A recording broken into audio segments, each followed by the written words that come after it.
বছরে বাংলাদেশের গ্যাস এবং বিদ্যুতের সংকটের সমাধান করতে আপনারা সময় নেন। এই 2 বছরে বাংলাদেশের আর শিল্প কারখানা থাকবে না।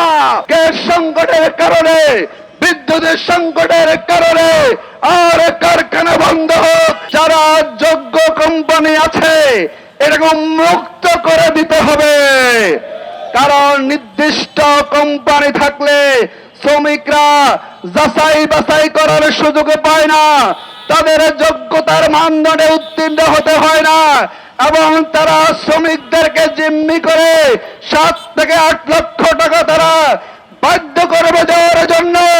আমরা শ্রমিকদের উপরে এই জুলুম করার কোন চক্রান্ত আমরা সহ্য করতে পারি না। দ্বিতীয়, আপনারা খেয়াল করেছেন দীর্ঘদিন থেকে বাংলাদেশের গ্যাস সংকট চলছে, বিদ্যুতের সংকট চলছে। আমাদের যে বাংলাদেশের পোশাক শিল্প থেকে আমরা 80% ফরেন রেমিটেন্স পাই, ইতিমধ্যে আমরা পত্রিকায় খুললে দেখতে পাচ্ছি গ্যাসের সংকটের কারণে, বিদ্যুতের সংকটের কারণে প্রায় 3 শতাধিক কারখানা বন্ধ হয়ে গিয়েছে। এই কারখানা বন্ধ হওয়া মানে হচ্ছে যারা সেখানে শ্রমিক ছিলেন তাদেরকে মালিক কর্তৃক ছাঁটাই করা হয়েছে। হাজার হাজার শ্রমিককে চাকরি হারিয়ে তাদেরকে আজকে বেকারত্ব গ্রহণ করতে হয়েছে। আমরা পত্রিকায় দেখলাম আমাদের বর্তমান সরকার বলেছেন তারা 18 মাসে 1 কোটি মানুষকে তারা কর্মসংস্থান দিবেন।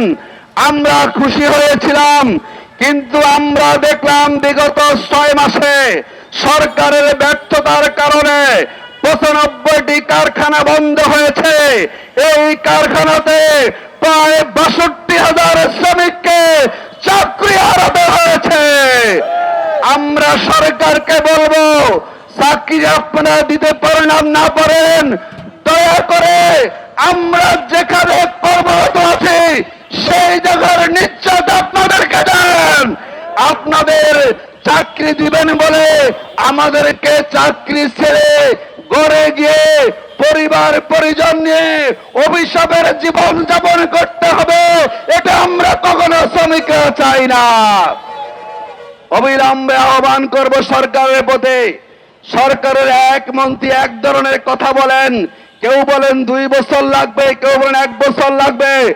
আমরা প্রশ্ন করতে চাই, যদি 2 বছরে বাংলাদেশের গ্যাস এবং বিদ্যুতের সংকটের সমাধান করতে আপনারা সময় নেন, এই 2 বছরে বাংলাদেশের আর শিল্প কারখানা থাকবে না। আমরা খেয়াল করেছি বিগত কয় মাসে প্রায় 40% উৎপাদন কমেছে, অর্ডার কমেছে।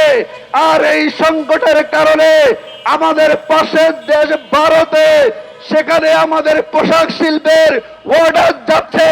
তার মানে কি আপনারা ভিন্ন কোন কৌশল অবলম্বন করে পাশের দেশকে সুবিধা দেওয়ার জন্য এটি গ্রহণ করেছেন কিনা জনগণের কাছে আপনাদেরকে জবাবদিহি করতে হবে।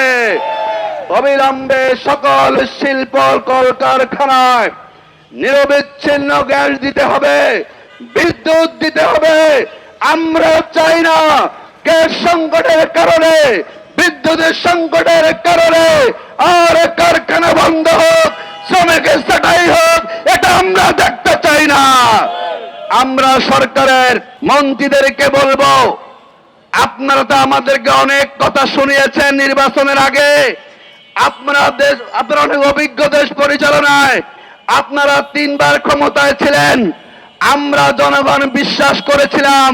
দুর্ভাগ্য হচ্ছে এই 6 মাসে দেশ পরিচালনার কোন অভিজ্ঞতা আমরা দেখতে পাই না। বরং আপনারা বাণিজ্য বলেন সব ক্ষেত্রেই আপনারা দুর্বলতার, অনভিজ্ঞতার পরিচয় আপনারা উপস্থাপন করেছেন।